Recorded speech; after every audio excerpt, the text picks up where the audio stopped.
Now we shall move to our next speaker, which is Lieven De Cock. Lieven has over 25 years of experience in as a software developer, architect, team lead, and manager. He's passionate about C++, software craftsmanship, and clean code. For the last 14 years, he was active in the satellite communication industry. And I have two fun facts for you. So he's a lead coach of the Coder Jojo division in Het, where he lives in Belgium. And the other one, and this is a job for you also to have a sharp eye, he's a fan of Front 242 band, and you can find a lot of the number 242 in his code snippets. So without further ado, Lieven De Cock, several easy ways to increase the quality of your code, make them yours. Big round of applause.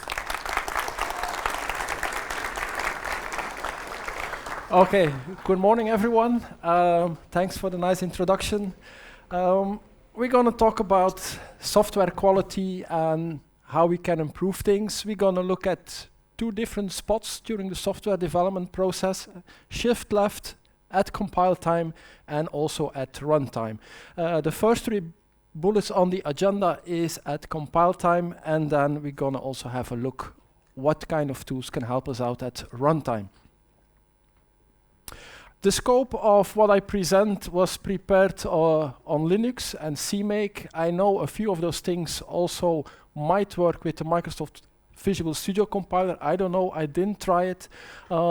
If, however, you would want to try a few things on Windows, on winlibs.com you can find GCC ports and Clang and cmake you can install, and most of the code which I will be showing will also work on Windows. But first, some questions from my side towards the audience. You're going to go on a holiday trip and you are invited to have a look in the cockpit of the plane. And you see the pilots there and you see all kind of lights flickering. And you're asking, what's that one doing? Oh, that's because the cabin pressure is going down, but it's just a warning. And what's that one? Oh, we have a problem with the landing gear, but we're not landing now, so who cares? Who thinks this is a professional pilot? Raise your hand. Oh, still a few. So you like living on the edge. You need to go through an operation. You wake up during the surgery, or you didn't get any anesthetics, and you see on the monitors all kind of things beeping, and you see blood pressure dropping, heartbeat dropping, and you see the surgeon, he doesn't care about those warnings. So who again thinks the fact that the surgeon is ignoring these warnings is a professional surgeon? Who thinks he is? Well, still a few. There are really, but the majority doesn't agree that this is a professional attitude. Okay. So would you trust a developer who has warnings in his codes and decides to ignore them? So let's say a developer who ignores warnings. Who thinks that's a good professional skill? That's a professional developer. Who thinks that? Ignoring warnings, that's the thing to do. Okay, I see approximately 10 hands, and I'll judge there are like 200 people in here, so I think we kind of agree that we should deal with our warnings and have a good attitude. The system is crying at you, is telling you something's wrong. We should listen to it. That's important. The talk is about tools, and tools evolve. I just give a funny example on how a telephone has changed over time, ending up on the right-hand corner where you can call with your photo machine. So your photo camera allows you to make a call. That's how the evolution went on from traditional phones. Now, why do I say that? Our tools have also evolved. And not everyone is following the evolution. And I think that's a bad thing. We should evolve with our tools so that we get the best things, the new improvements, bugs being gone, and we get newer and better things. I think the most important tool is our language, the C++ language. Because if the C++ language allows us to do something or it doesn't, It's going to have an impact on how we address a certain coding problem. The language has evolved, there are better APIs, there is more clear intent. If you want to know if something is in a container, let's say we have a container of a vector of integers, and you are wondering, is the number 242 in there? We used to call the find algorithm from the begin iterator till the end iterator, then see what we got returned. Oh, it's equal to the end iterator. It was not in there. It's not equal to the end iterator. Yes, it's in there. Now, the language has evolved. You can just say dot contains. It's way clearer intent of what you want to do, and you cannot make the mistake. I think most of us wrote a not equal where you had to write an equal, or the other way around. Those little nasty bugs. You want to return something. It might be there, it might not be there. Do you use a pointer with a null pointer? No, we have stud optional. We can address the intent. This function is going to do something, and it might return a result. It's optional. We got concepts which makes it more clear for generic programming what the requirements are on your type. We got safer constructs, we got smart pointers instead of raw pointers and dealing with memory yourself. I need to call delete at the appropriate time. Smart pointers, they take that burden out of your hands. Another example, JThread with std thread. Don't forget to join only once. JThread does it for you. The second most important tool, I think, is next to the language is the compiler. Also, compilers have evolved. They can create more performant code, but they can also check your code better. They can say, I don't like what you're doing here. This is probably not okay. And they can give you a warning.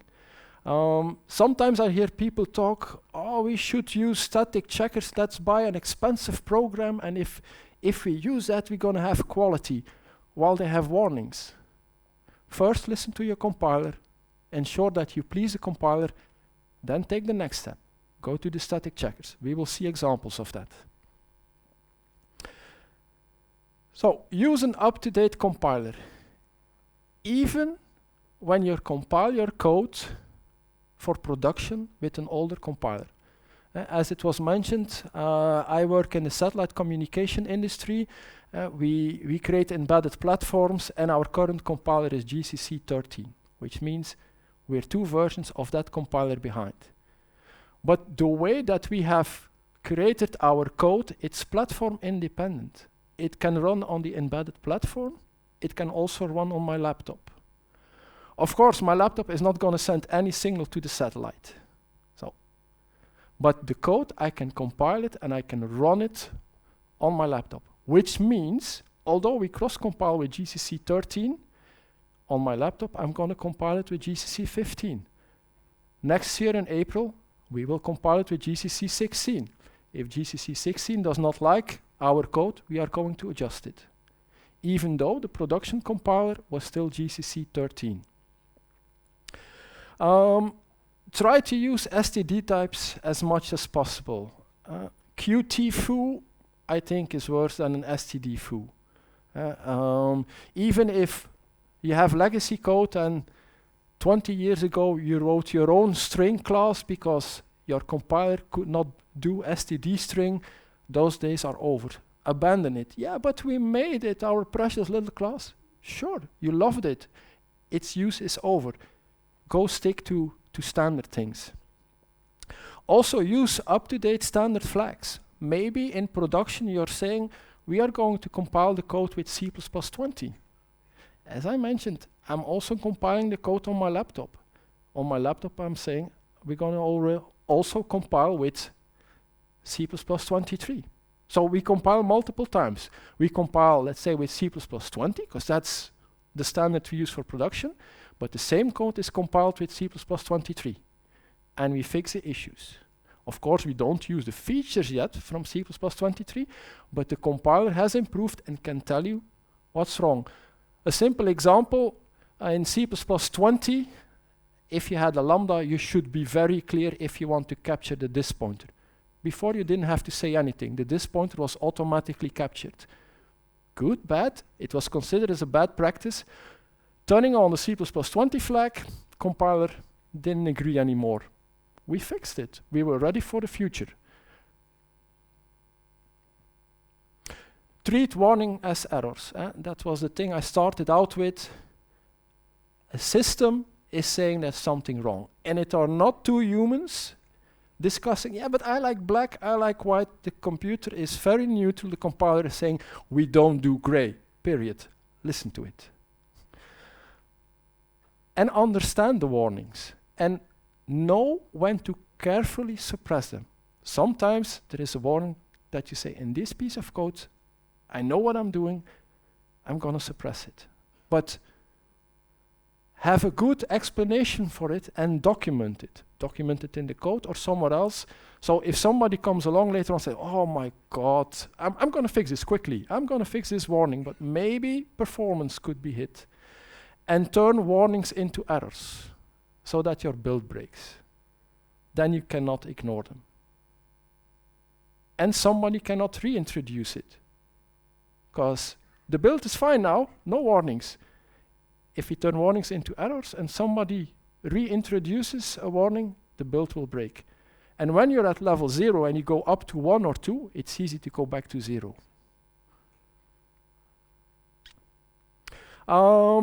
Activate the standard set of warnings. Now the question is, what's the standard set of warnings?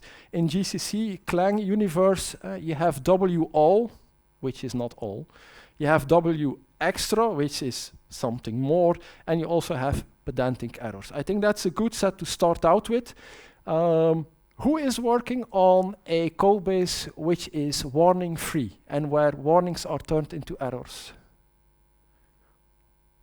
Okay, I see around 20 hands, which is little. I would have liked to see all hands. Unless you're here and you're not working on a code base, then you're fine. But I would also suggest to extend the level of your warnings. A good example is add the suggest override. That means if you're in a derived class and you're overriding a method from the base class and you don't put the keyword override at the end, compiler is going to say, I don't like this. If you're going to override it, override it.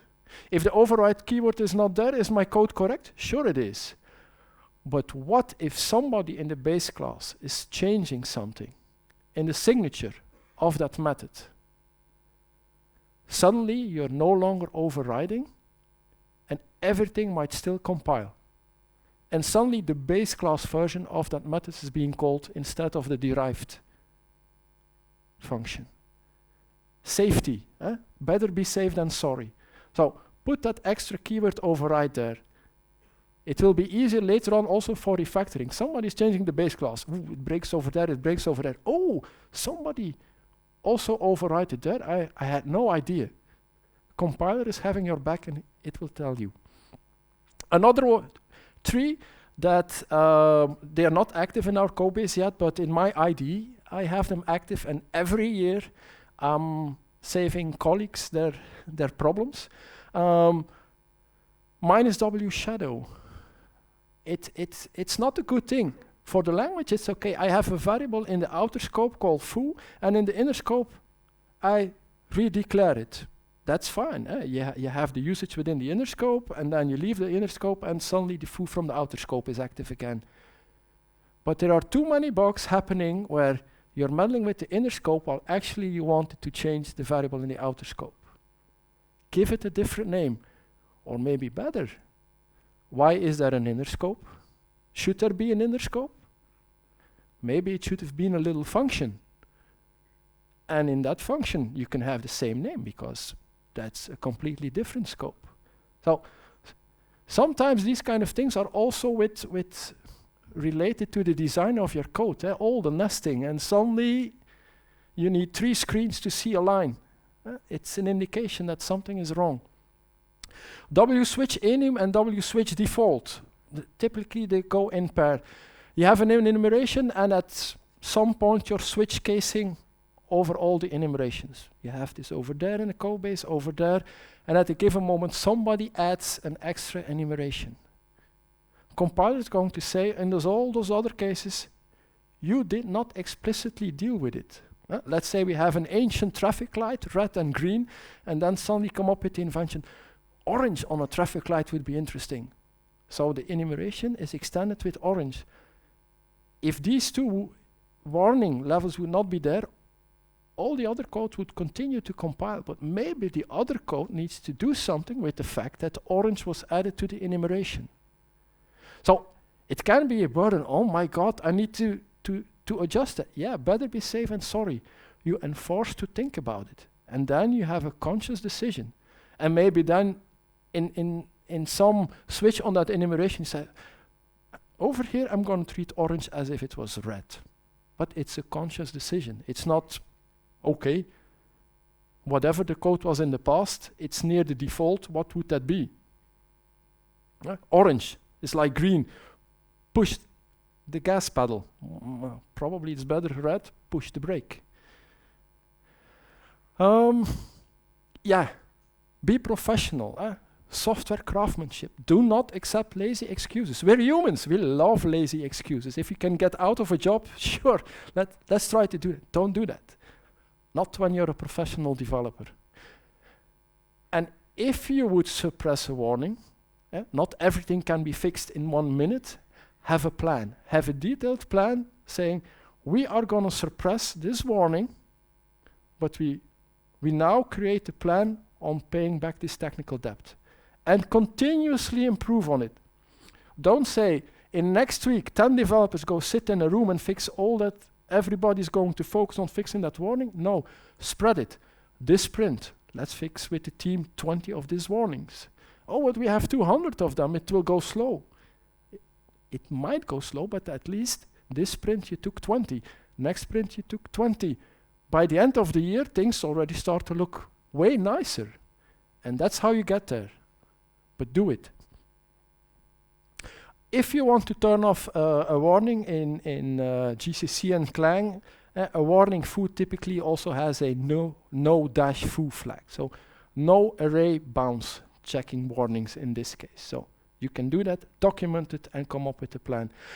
Be careful of transitivity. I have a warning in my header file. Oops. This header file is exported, is being included by another library, which again exports it, etc., etc. So if I would suppress this warning via cmake, for example, with target compile options, public in this case, because it's for myself and the user, suddenly a whole lot of the code base is starting to suppress this warning. So be very careful. If it's private in your library, it's boxed. What's an easy way to do that? That's saying I have a library here and there are headers I'm going to export and there are warnings in there, but I don't want that others have a problem with it. You could say I'm not going to suppress it on my headers. I'm going to say that my headers are system headers.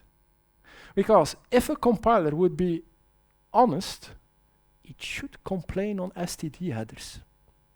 Because the standard library headers, there are things in there which are not okay and a compiler should warn on it. But they are considered as system headers and we do not complain about the system headers. So that's a thing you can also do with your own library to avoid that your suppression is suddenly suppressing half of the code base due to transitivity. Be critical on third-party libraries. If you have a third-party library which has a lot of warnings, and I'm mentioning here Google libraries, they do, it might be a reason not to choose that library. Take this also in as a selection criteria. How nice is the code? Functionally, it might be correct. Well, you hope it's correct, because otherwise you would not use it, but also check the quality. Here's a little example with cmake on how you can set the warning level. So I'm coming up with my variable, my cxx flags, wall, wextra, a few more things, and then I set it to cmake for the entire project. Look, the flags you already had, because it might already have some flags, add our bunch, and off we go.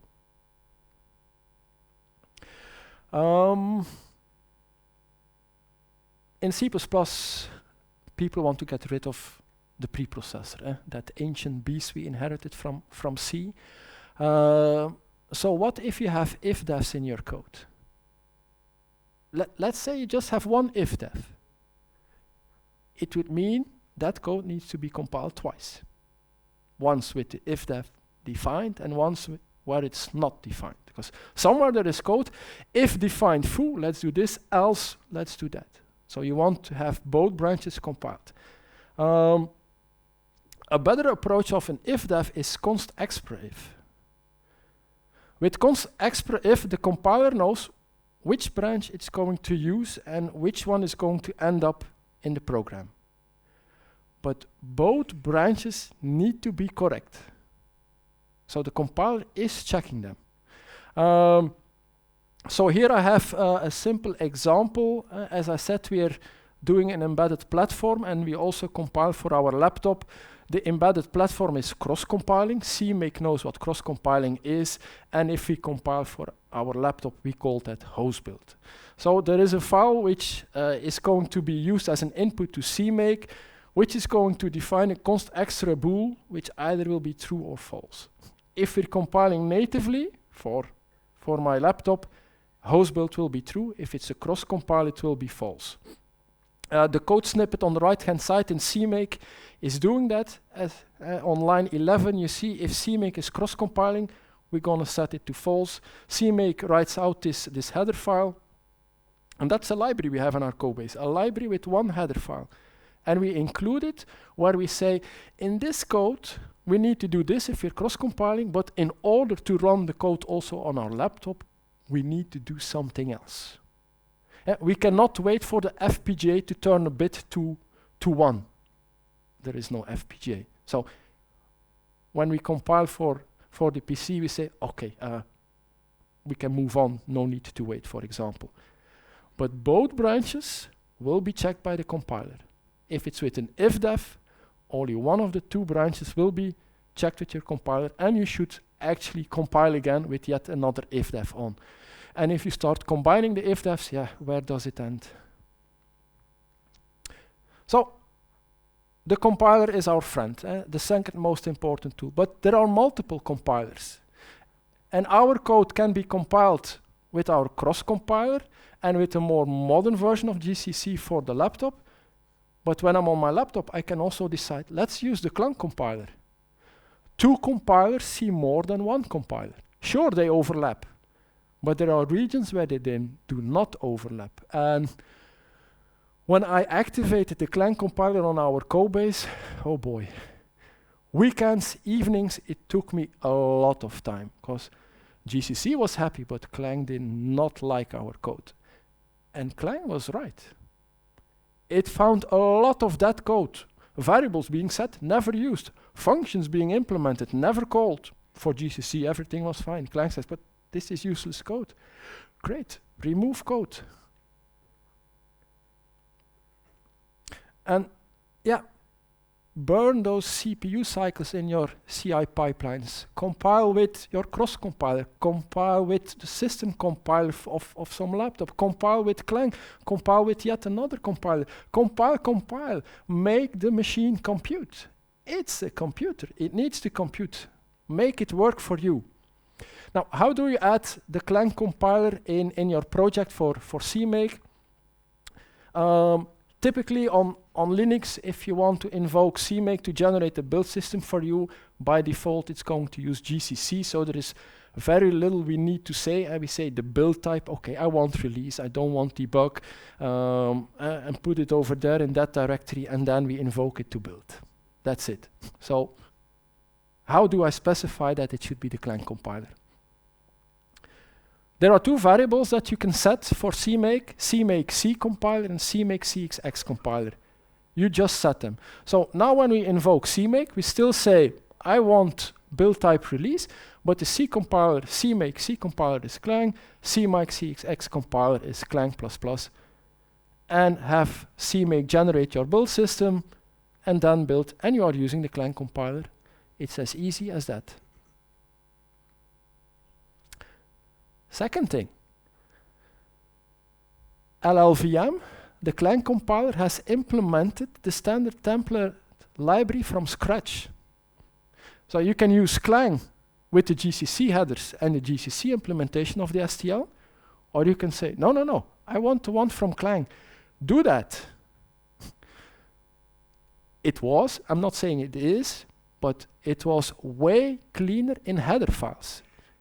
In the sense that, just thinking out loud, making up thing, I have some code which is dealing with a vector and a string. And I only included vector. But it compiles.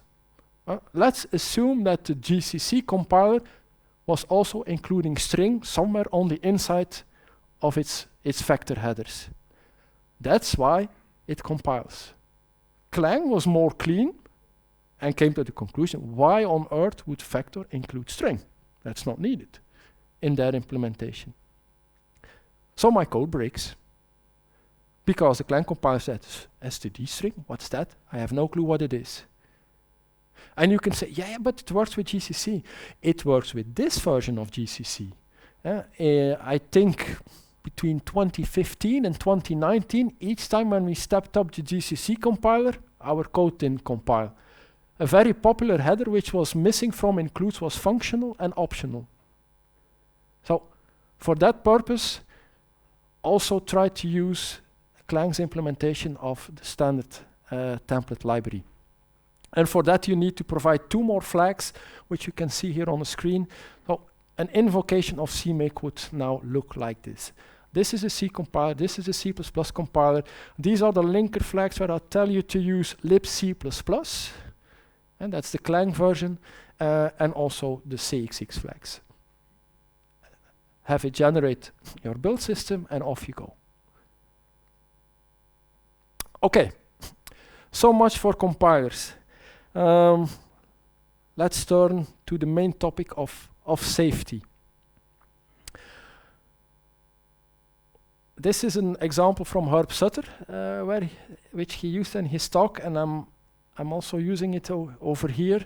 We have a first function where an old character array is being declared. We don't do anything with it. The rest of the code actually doesn't matter. Main is calling this function f1. So at a given moment on the stack, there is this character array consisting out of 6, not 7, values. And f1 returns, then f2 gets its chance, and f2 says, I also want a character array of 6 characters. And I'm going to print it out. Who thinks this program is going to crash?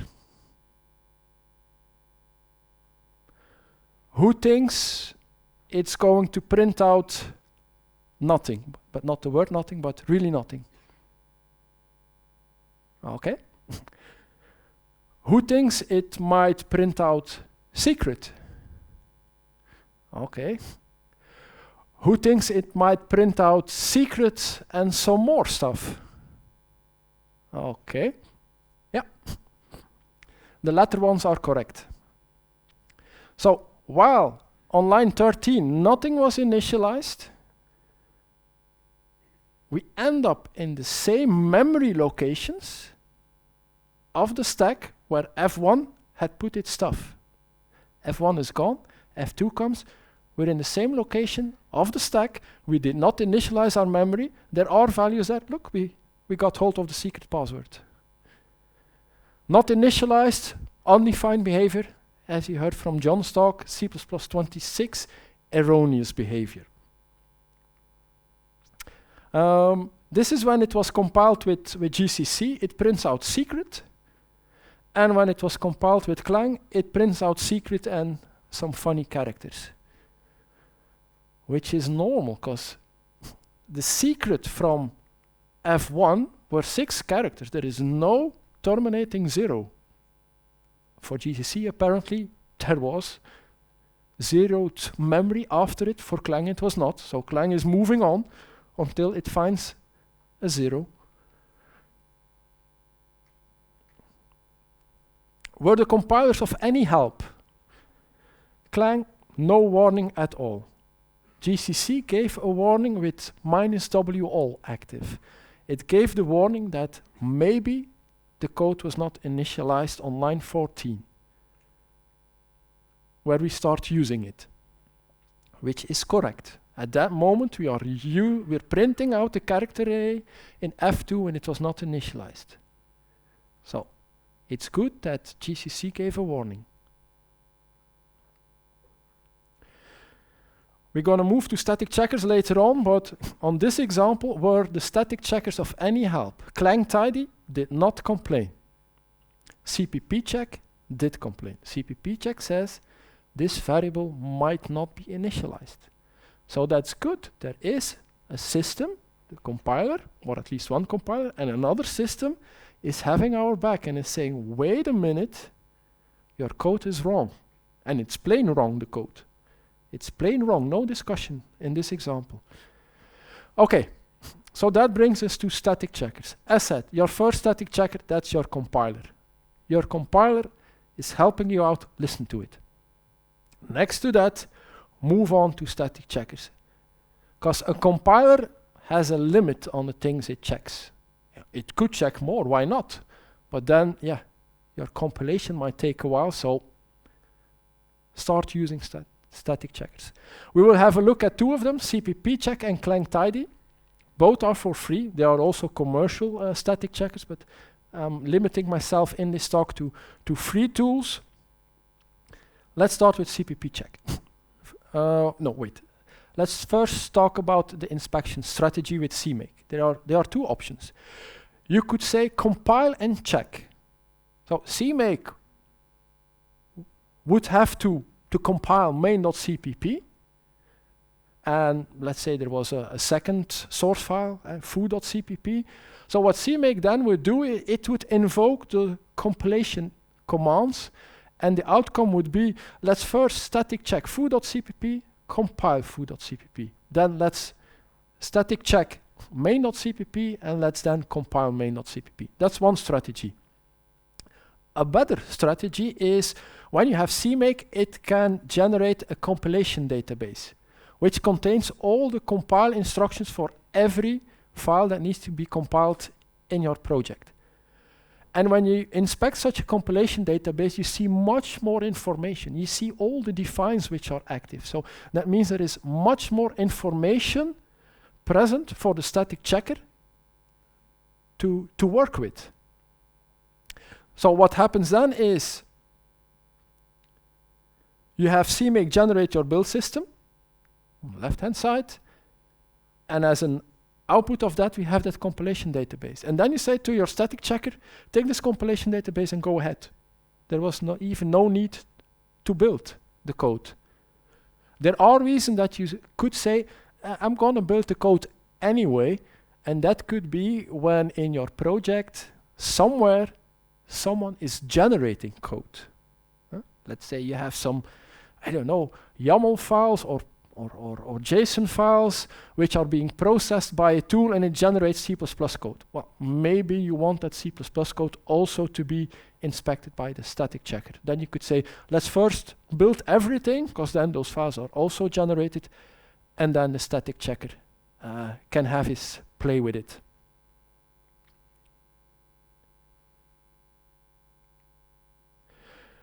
The first one we're going to look at is cppcheck.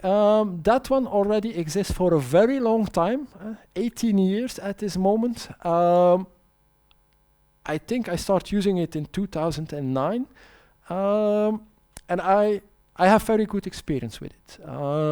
It's very qualitative, it's actively maintained. Every year there are a couple of releases. I've put the links in the slides so you can go look at them, and it allows incremental checking. If you compile your project and then you touch a file, you do not want to compile all your source file again, you want to compile the file you touched. cppcheck does a similar thing. It knows those 100 other files were not touched, but this file was touched, that's the file I need to check. It also allows to exclude certain checks or have suppressions. It's a static checker. It has false positives. Not much, but they do exist. Or maybe somewhere in your code, you know, here I am doing ugly stuff, but this is where things need to go fast, and sorry, we cannot be polite here. And then you can say, this should be excluded. Exclusions can be specified externally. Don't look at foo.cpp, or within the source code you could say, don't look at this section from here to there, or don't look at this line. It has different modes that can be activated, performance modes, portability modes. There are a whole lot of modes you can play with. But by default, if you don't specify any modes, you already have a very good extra check active, or checks plural. Clang-tidy has way more checks. So clang-tidy is part of Clang, which is, well, it's no longer the new kid on the block, but it's not as old as cppcheck. And clang-tidy also allows you to have some certain style guides check. I do think that's also important, but less important to hunting bugs. But you can use it for these kind of things too. It also suppresses. It also supports suppressions. And I said it has a huge list of checks. Interesting categories. Code which is bug prone. So this might be a bug, or a bug could very easily be introduced. It checks some of the CPP Gore guidelines, which are authored by Bjarne and by Herb. Modernize, we will see a few examples. Again, a performance section, and readability. This is a bit small. These are some of the CPP core guidelines. Do not use malloc, for example. Another interesting, initialize your variables. Do not use goto. A lot of interesting things. And you can selectively activate them. You can say, let's do all the CPP core guidelines. You can say, let's do all of them except this one, or let's talk calmly, let's say, add this one, this one, this one. Again, have a plan on how to activate more. And maybe your conclusion could be, this one, we will never do it. We really fundamentally disagree. It's your right to disagree, so it's a tool to help you out. Don't code to please the tool. That's also important. Modernize, use null pointer, use override. I showed it also. Use ranges, starts and with. We will see an example. Start using std format. IO streams are done. Printf is already done for decades. Please don't use it. So again, a whole lot of sets of things that will make your code more safe, more, although they are not readability ones, but they will make it more clear to express the intent. Use ranges makes your code more safe instead of looping yourself or fiddling with the end iterator equal, not equal. Performance ones. Interesting ones is you have a vector that, or some container, doesn't matter, some container that comes in, you know the size, you're not gonna add anything to it, but you're gonna loop over that container, do something with it, and the outcome of each element from the, let's say, the input container is going to be pushed in a vector, and that vector will be returned by your function. So you loop and you push back, reallocation, reallocations. It gives a hint saying, maybe you should better reserve the memory because it's known, it's the same size of the incoming container. So that's good for performance. Is this needed? Of course not. The code was correct, but you get better performant code. So again, a whole lot of interesting things. Somebody is looking at your code and is saying, hey, wait a minute. What you're doing here, it's not the best thing. You're looping by value over a container. Could you do a constref, please? Or you're looping by value and you're not going to change it. Or even by reference, you're not going to change it. Could you please add the const, make it clear to the reader, this thing is not going to change. The more you can have things const, the better. Also good for optimizations by the compiler if they know if something is const. Readability, there are a whole lot of things related to readability. On some you might agree, on some you might fundamentally disagree. Take your pick, but start taking things from the menu. And then you can create a configuration file for clang-tidy. It looks huge because in this example we're saying we will not do all of modernize because there are still a bunch of them that we are not ready for. So we are adding them one by one. Everything OpenMP related, let's do it because we're fine with it. We do use OpenMP, but very, very little. But we said, okay, let's activate them all because it's already okay. So take your pick from the menu, but start eating in that restaurant. Okay, let's throw some code at these static checkers. First mistake. We have an assignment operator, and on line 17 there is a statement missing. Somebody knows which statement should be in there? You can shout. Anyone? Return and something more? Return this, yes.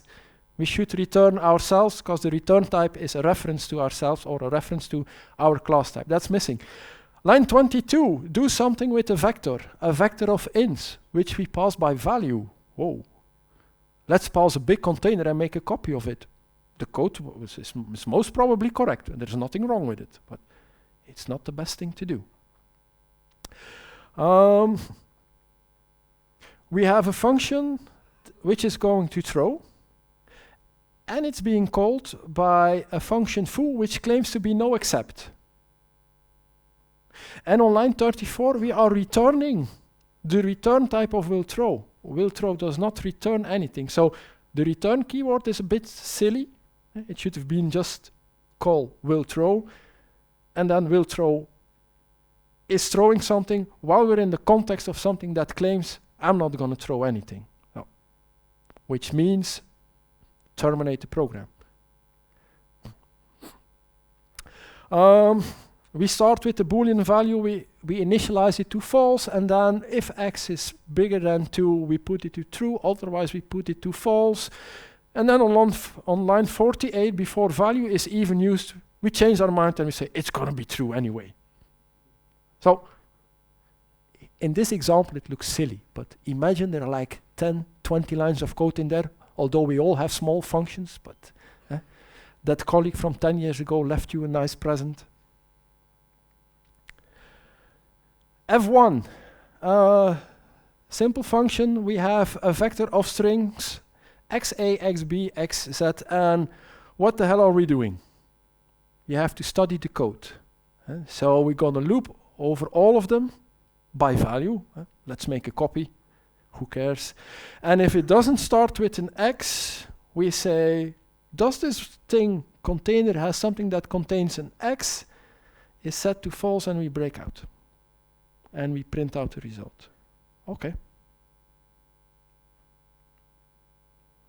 So actually, what do we want? Everything needs to start with an x. That's actually what we want to check here. But the code is not explicitly saying that. Is everything starting with an x?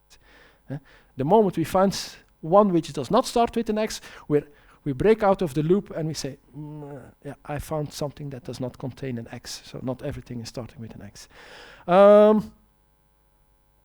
This is the better implementation. Use ranges. All of them should start with an x. That was actually the question we were asking ourselves. Does everything start with an x? All of, do they satisfy the lambda saying starts with an x? Compared to this.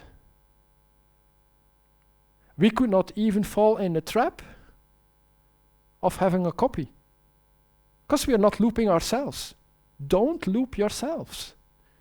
Use algorithms. We're trying to see if a given word is starting with some input. So we use the find method of string, and then we see what it returns, and if the thing it returns is different from null, we can conclude something. There are better ways. Starts or ends with. In this case, starts. Okay, some real bugs. Old C code. We're checking things, and then on line 129 we come to the conclusion we should return. However, on line 120 we opened a file. We aren't closing it. So we have a resource leak. The same mistake happens a little bit later on line 143. And on line 145 we also do a very funny thing. We have a buffer, a C array. What's the address of the thing? Buffer. But wait a minute, I have a more clever way. I'm going to index it at the first element, and then I take the address of that element. Why are you doing that? What if the buffer would be off? There would be no. What if the buffer is a null pointer? Buffer indexed by 0. We have a problem. We can avoid that. So again, we see some issues over here. Check if my container is empty. Let's ask for the size. I didn't ask, what's your size? I ask, are you empty? Again, we are not stating our intent. Is the code correct? For sure it is. It's doing the correct thing. But there are better ways to express our intent. And static checkers are going to tell us that. Okay. I'm going to watch also like this because it's a bigger font. So what did cppcheck spotted? cppcheck spotted that we should return this in our assignment operator. cppcheck spotted that a throw is going to happen in a method that claims to be no except. cppcheck noticed that we have the file resource leaks on the two spots. It sees that we are passing a vector of numbers in a very inefficient way. It's telling us it should be passed by const reference. Good. That iteration, we're iterating by value. It's saying you should do const reference. Again, good information. And then in the end, it sees, come on, use string starts with to see if it starts with a given word. So I think this is good feedback. Improvements for performance. Avoid that terminate is being called. Leaks, bugs. These are plain bugs, no discussion. What did clang-tidy spot? Clang-tidy spots a throw will happen in a function that should not throw. It also sees something that GCC did not mention about. If x was bigger than 2, put value to true, otherwise put it in false, and then after those checks we say, oh, let's put it to true anyway. So it sees that we have that code, useless code.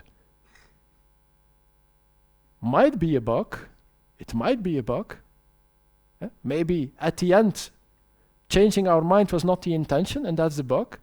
It might not be a bug, and indeed there is some code there that can go, but at least somebody is putting our nose into it and saying, hey, what are you doing here? This does not make sense. It also spots that we should check, we should not copy and do the const reference. It also sees the starts with. And this one is saying, hey, if you have a buffer, either it's buffer, but it might be another type of array. I think it was an STD array. If you really need a pointer to the memory of your STD array, it's buffer.data and not index at 0 and take the address.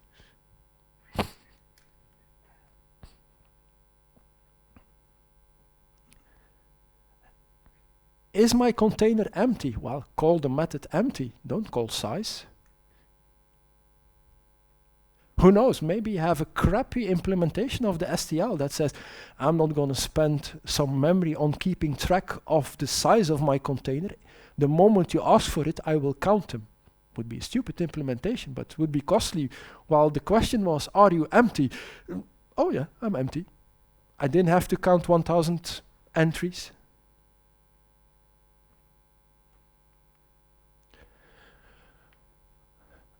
What did the compiler say on the code we threw at the static checkers? Both GCC and Clang says you should return this. There is something wrong with the return type warning. So good. Warning are errors, so code would not even compile. So what did we see when we let the static checkers have a go on our code base? That code. We saw the example. Of course, this was a created example. But functions or statements that make no sense. I'm setting x to 5 and unconditionally 2 statements later x becomes 10. So setting x to 5 while nobody uses this was a silly statement. Another thing we learned, move semantics is hard. And it is. Move semantics is needed by library designers, library vendors, but I think mere mortals don't need move semantics to be implemented themselves. Fuzzy statement, but if you want to learn a lot of move semantics and get the hang of it, buy Nico Yosuti's book and read it at least 4 times. And after the 4th read, you will already know, oh, damn it, I already forgot the thing again. What was it again? Because it is hard. And that's also what we learned. Oh, ref, and then nobody is stealing from it. What's the purpose? So multiple levels of R values, and then in the end, it was stored in a member in a class, for example. So the copy was made in the end. Although the ref gives the intention to people, people are going to steal from it. Your value is expiring while it was not. Keep it simple. It was a const ref. Or somebody moved, and then on the next statement start using it. Again, should not do that. Nothing crashed, nothing was wrong, because in the end we didn't steal from it. So silly over here, and both silliness was neutralizing one another, making the code still to appear to be correct. The moment it's universal references, std forward is not used. Again, it's useless then. Not initialize variables, that was something we were well aware of before we started, that this was the case in certain areas in our code base. Funny things, swapped arguments, which makes the case for strong types, but that's another topic. Nominator, denominator. Come into a function and you divide the nominator by the denominator. The calling code also had 2 variables called nominator, denominator, but they called the function not with nominator, denominator, no, they called it with denominator, nominator. Static checker could see that. Of course, there's some limited heuristic, but it could see, just by checking the names, hey, wait a minute, you're swapping things. That was a bug. Dangling references, that objects.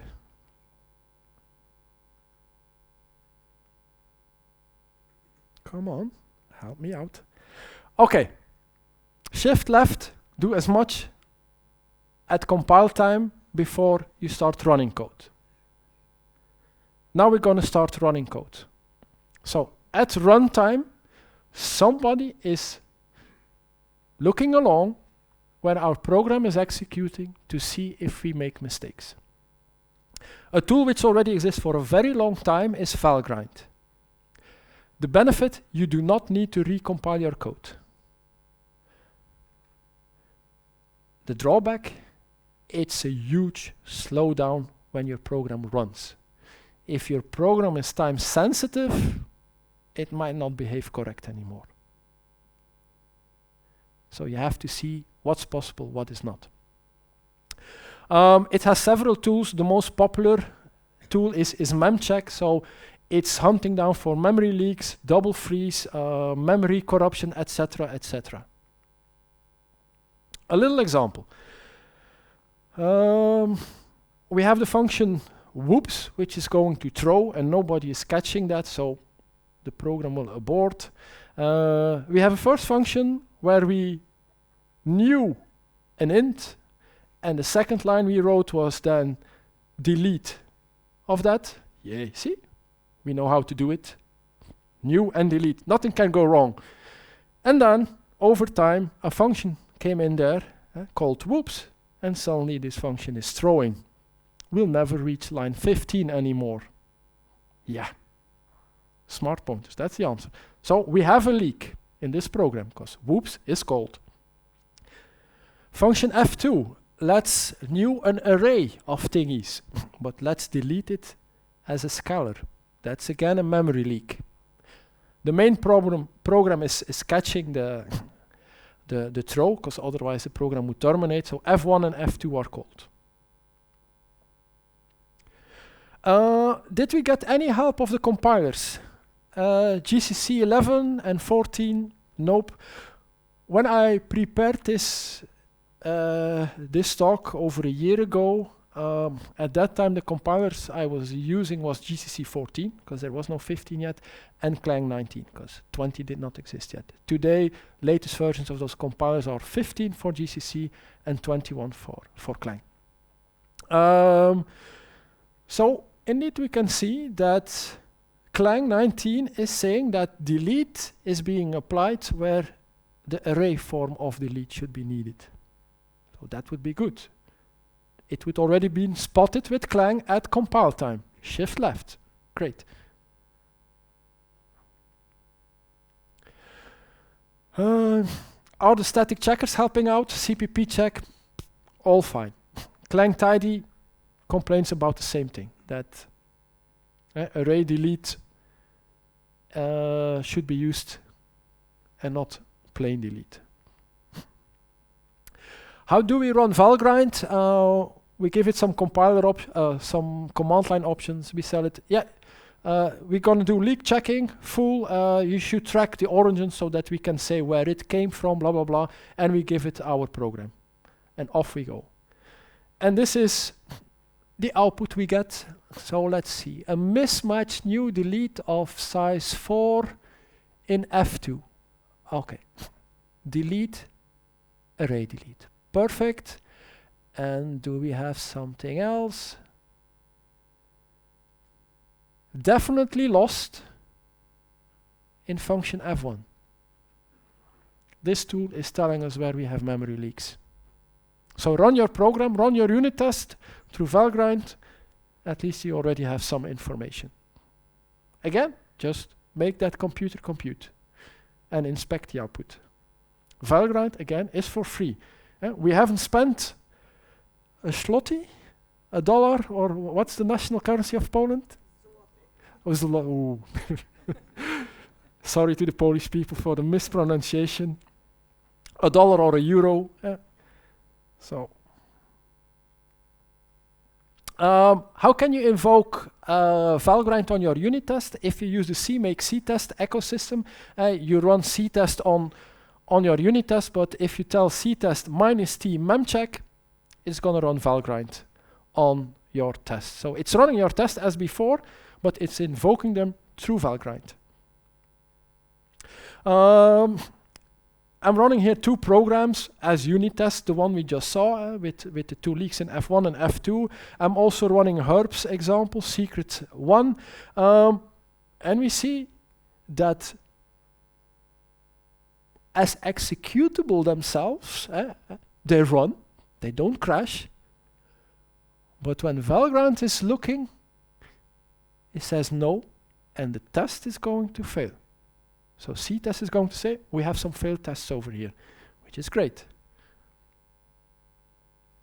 Valgrind also creates log files, so you're not always sitting in front of your PC to see the traces. You can inspect the log files and see what's wrong. What did valgrind say on Herb's example? Conditional jump or move depends on uninitialized values during the OStream operator, which is correct. The OStream operator is printing out our array which was not initialized. So valgrind has spotted the problem.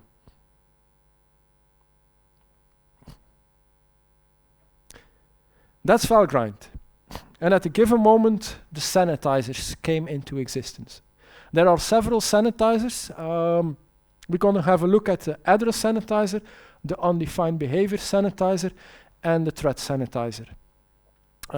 Those three exist both with GCC. They also exist with the Clang compiler. Oh, I think you are drunk, not me. Drawback, we need to recompile our code because those sanitizers are instrumenting the executable. So valgrind did not require recompilation. The sanitizers, they do. And you give the option either minus f sanitize equals address, equals undefined, or equals threat. And you can also specify minus f no omit frame pointer if you want. Then they can give better explanation on which line something went wrong. Address sanitizer is slowing down your program by a factor of 2, which is still way faster compared to valgrind. I'm going to skip this slide for time. The basic thing is, so we need to recompile with extra options. How do we do that? Because if we tell cmake generate a build system of type debug release with debug information or minimum size, none of our extra options comes in. So what you can do is create your custom build type. This slide is showing how you can do it. The important part are the lines at the bottom. And from that moment on, I have an extra build type. And it's called here debug with address sanitizer. So I can tell cmake, generate me a build system, not of build type release, no, debug with address sanitizer. So address sanitizer, let's just build it. So I create now a build system with our custom build type, and then I build it, and we can start running it.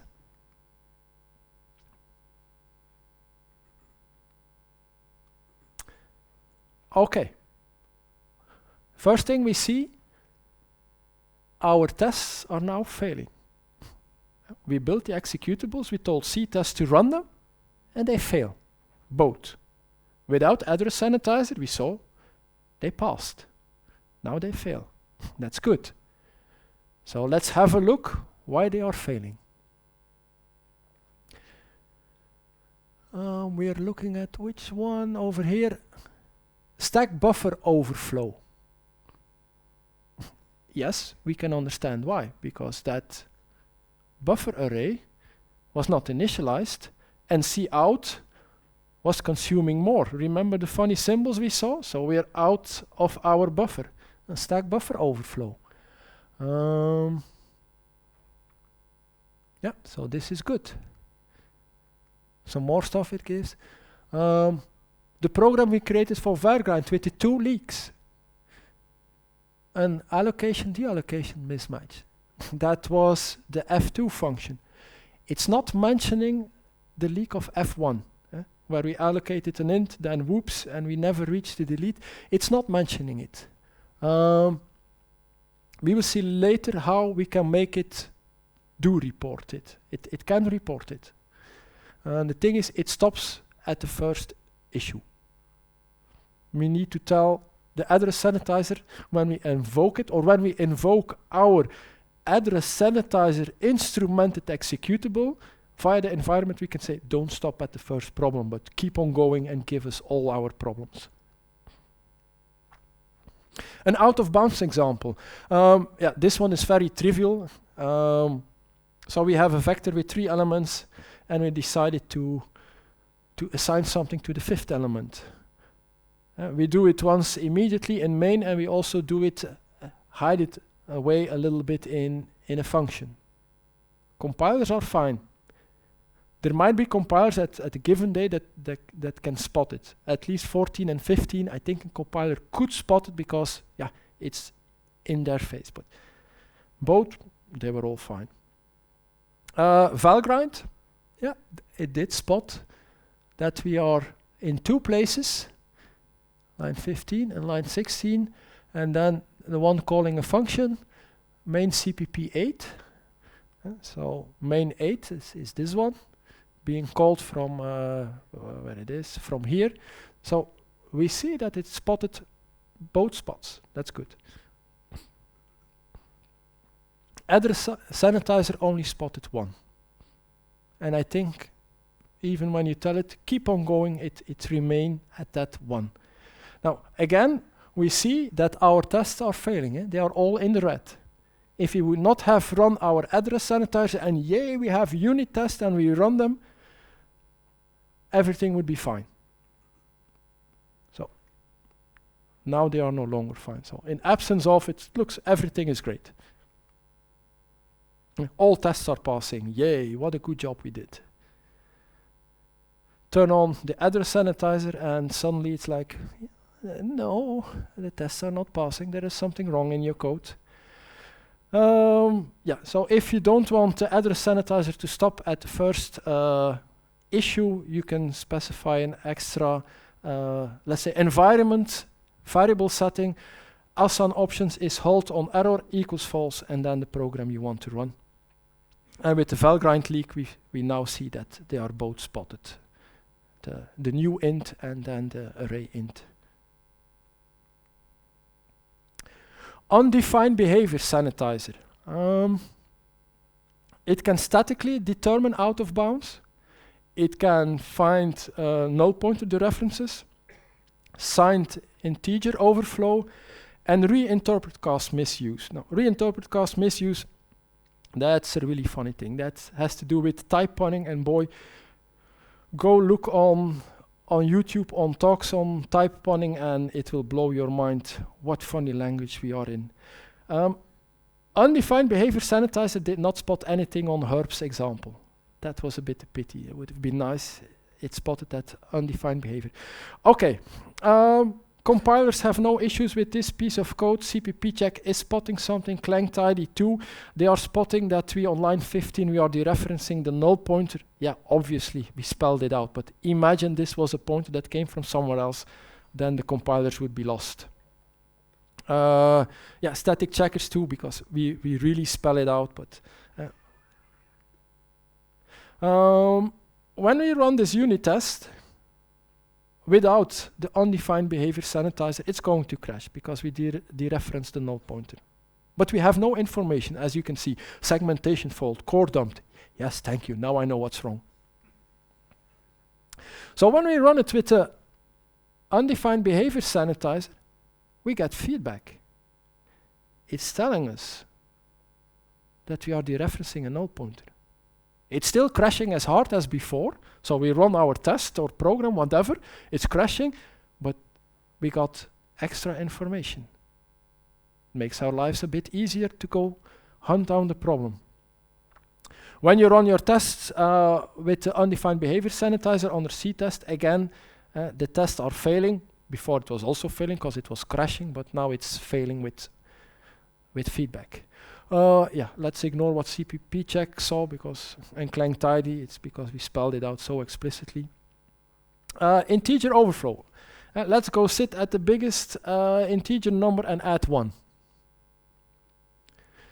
Compilers are happy, cppcheck and clang-tidy, none of them complains. We see the output, we have a very huge negative number.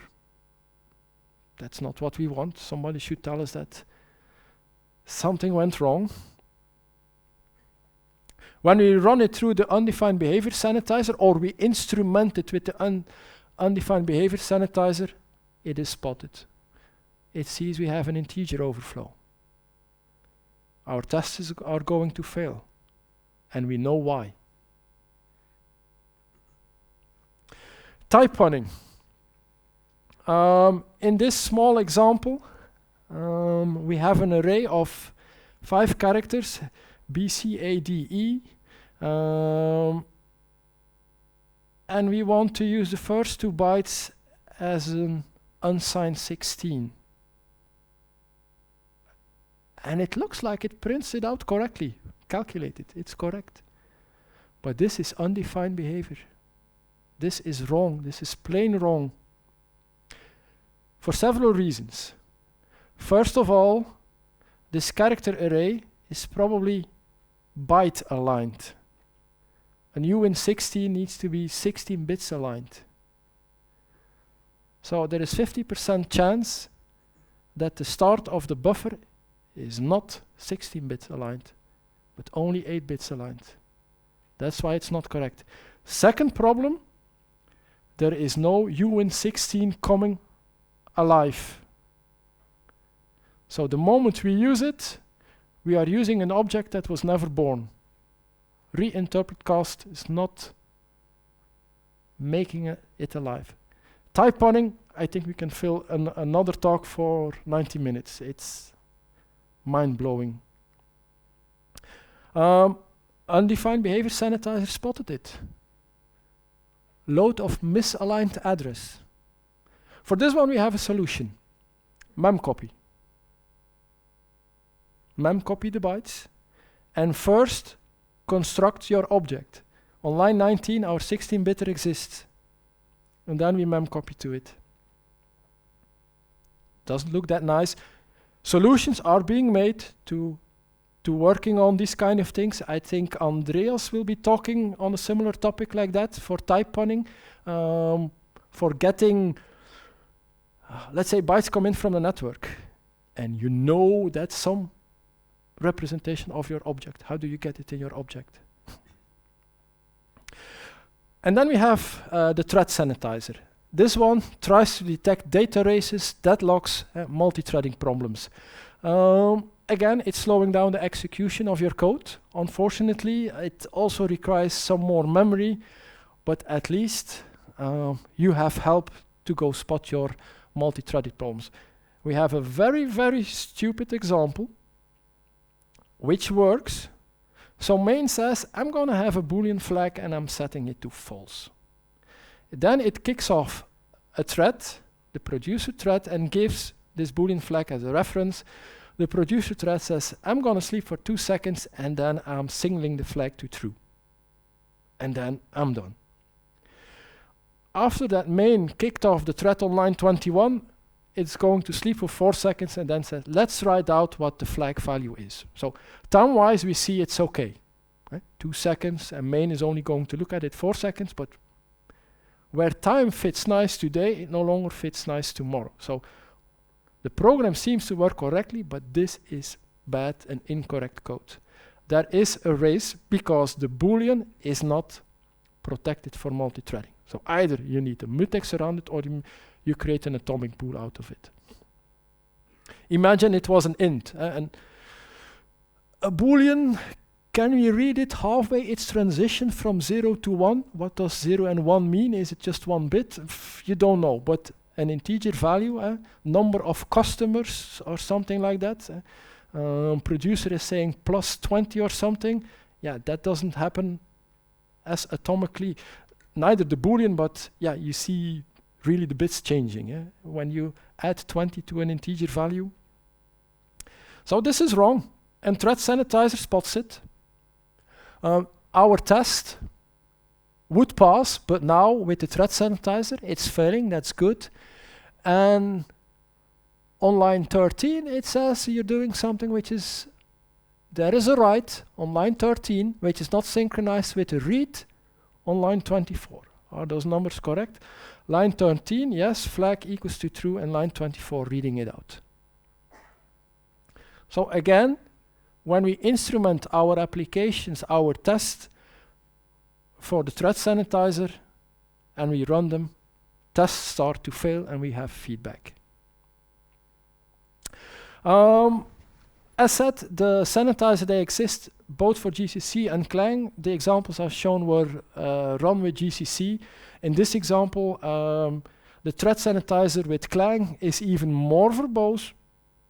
I don't think it's easier to digest though, but it's giving even some more insight. There is more. There are more sanitizers. Clang has implemented several of those, GCC not. GCC has a flag -F hardened.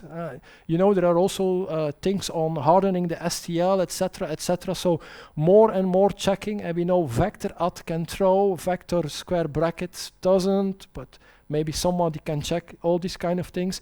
Include what you use, so that you have all the includes you need. Maybe with modules, this might go away. Link what you use. There can be commercial tools. And that brings us right to the end. I don't know if there is time for questions. Yes, we'll have one at least. So thank you very much for the speech, and big round of applause to our speaker. So it seems every speaker so far used all of the time they had, so it's difficult to have. Yep. How many 242s did you spot? I spotted one at least. I was expecting more. But yeah. Okay, question from the audience. Here we have one.